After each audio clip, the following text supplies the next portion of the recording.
We asked the viewers to share their thoughts on caregiving in Africa and how can family caregivers receive support and care. Take a look.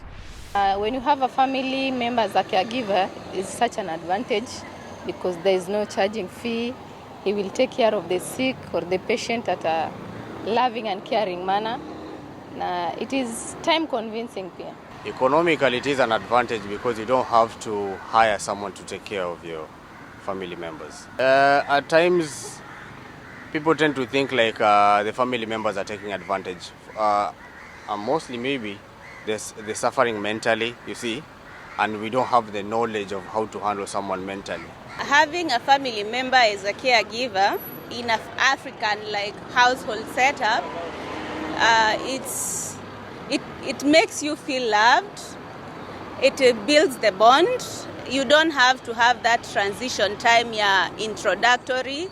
You get comfortable around them much faster. But one of the challenges is there is no data protection. Whatever you're ailing from is likely to be known by everyone else apart from whoever is giving you the care. To some extent it is good simply because they have a bond together between the family members, so at least one can care.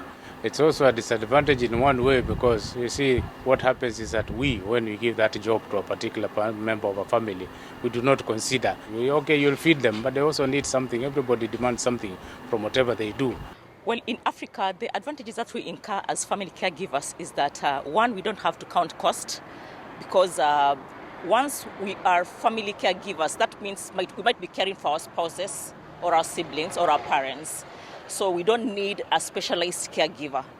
Well, the inconveniences that come with it is that sometimes it can be very draining financially because that has to come from you. Well, this can be very draining, it can be very stressful. And we know that since this is your loved one you're caring for and you have to give it your all, it can affect you mentally too.